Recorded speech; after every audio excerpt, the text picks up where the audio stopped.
सुप्रभात छात्र छात्री।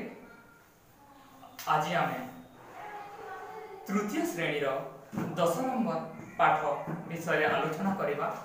कविताटी है टिकी फुलटीर बास। पवन भंवर महुमाछी कर मिलिले काटी दिने टिकी फुलटीए मन कथा तार कहिला तांकरी काने। देख पवन भंवर एवं महुमाछी दिने एकाठी मिलिले एवं से समय टिकी फुलटी मान छोट फुलटी तार मन कथा से कहला। नेक्स्ट देख जगत करता केते आदर रे आनिले एठाकू मते सानटीरु आनी बड़टी कले केते जतन रे सते। से टिकी फुलटी निजर मन कथा को पुणी से महुमाछी एवं पवन भंवर को निजर मन कथा को वर्णना करुछि।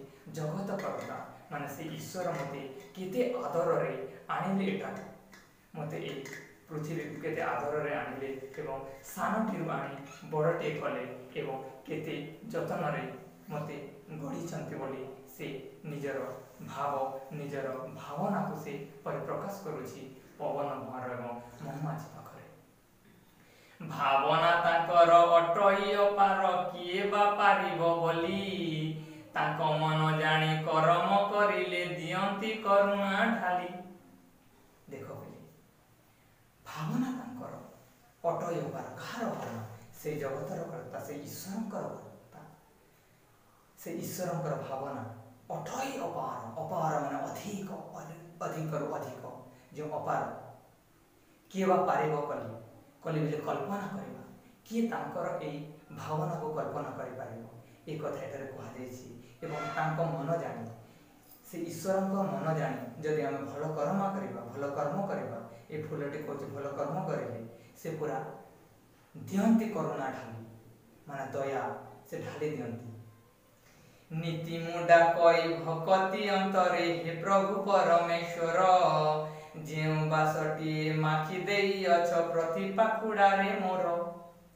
पुणी फुलटी कहूँ नीति मुंडा कई भक्ति अंतरे मो से ईश्वर को भक्ति अंतरे मो नीति डाके से महाप्रभु परमेश्वर जो बासठी माखी दे अच मोर ए पाखुड़ा रे एवं प्रति पाखुड़ा रे मोर ए प्रति पाखुड़ा रे तुमे मते जो ढाली दे अछ से बासना दे अछ ए कथा को ए फुलटी कहछि। से बासना को बितरिबा पाई दियो मो मन रे बल तोसी जन मन होइबी मु धन्य जाइथिबी जेते काल। से बासना को बितरिबा पाई दियो मते मन से बासना को बितरिबा पाई दियो मो मन रे बल तोसी जन मन होइबी मु धन्य दिथिबी जेते काल।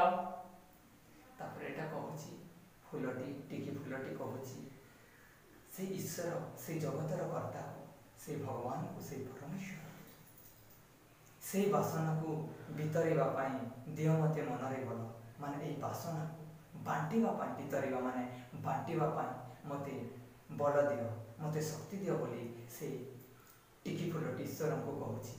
आ तोसी जन मन होई भी मु धन्य माने खुशी करे तोसी जन मन माने खुशी करे मु धन्य मन करबी एवं धन्य होई जेबी ए जी थिबा जेते काल बोले ठारे फुलटी टिकी फुलटी से ईश्वर को से परमेश्वर को कहिछि। I hope you are able to understand, guys.